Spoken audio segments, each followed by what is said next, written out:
गर्वाने फळकणारा राष्ट्रीय तिरंगा ध्वज। आजच्या कार्यक्रमाचे अध्यक्ष तथा अतिथी, मंचकावर प्रमुख पाहुणे तथा माझ्या शाळेचे मुख्याध्यापक, माझे वर्ग शिक्षक, माझे मार्गदर्शक, माझ्या शाळेचे सर्व शिक्षक वृंद तथा माझे प्रथम गुरु तथा आद्य गुरु माझे आई वडील व बाहेरगाव आलेले सर्व प्रतिष्ठित नागरिक व महिला व बाल मित्रांनो, शहीद झालेल्या सर्व जवानांना माझे विनम्र अभिवादन करतो। मी हर्षराजेंद्र शिळा, विवेकानंद विद्यालय वलीचा विद्यार्थी, आज तुम्हा सर्व सुजाण भारतीयांना स्वातंत्र्य दिनाच्या हार्दिक हार्दिक शुभेच्छा।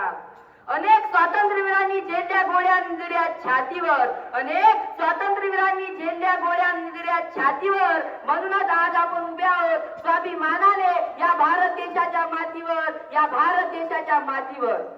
मित्रो, आपला भारत देश हा नैसर्गिक साधन संपत्ती आणि खनिज समृद्ध देश आहे। मुकुटावर हिमालय आहे, पायी सागराच्या लाटा लोटांगणात आहे। गंगा, यमुना, गोदावरी यासारख्या नद्या वाहत आहे। सजीव पक्षी आकाशात भरारी मारत आहे।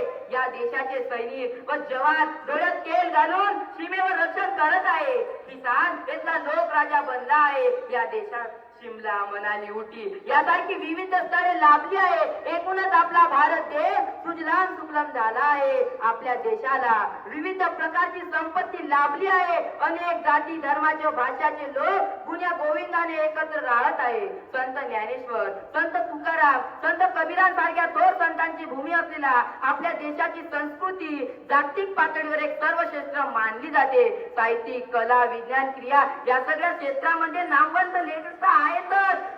अनेक स्वातंत्र्यवीरांनी आपल्या भारताच्या स्वातंत्र्यासाठी आपली आहुती दिली। आपल्या भारताच्या स्वातंत्र्यासाठी रक्ताचा सळा बनला, पण आम्ही मात्र रक्ताचा बाजार मांडला आहे असे कधी युगातच वाटते। आज चीन, पाकिस्तान सारख्या परकीय शक्ती सीमेवर आक्रमणाच्या तयारीत असतात। देशामध्ये दहशतवादी हल्ले होतात। जेव्हा एकाच आईचे लेकरं एकामेकांच्या रक्तासाठी ताणलेली असतील तर त्या आईची काय व्यवस्था होत असेल। या साऱ्या आक्रमणाने अतिशय सामान्य माणूस भरडला गेला आहे। अरे, जळणारी झोपडी आणि तडपणारे रक्त, जळणारी झोपडी आणि तडपणारे रक्त ही याच भारतीयाची आहे। हे आपण का विसरतो?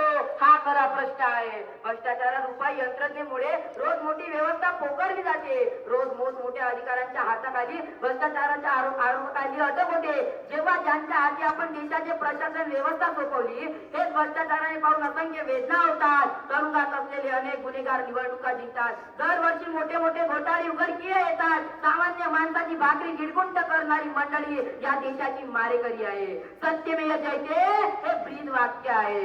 सत्यमेव जयते हे ब्रीद वाक्य आहे, आपल्या देशाची शान आहे। कारण अनेकता में एकता, यही इस देश की शान है।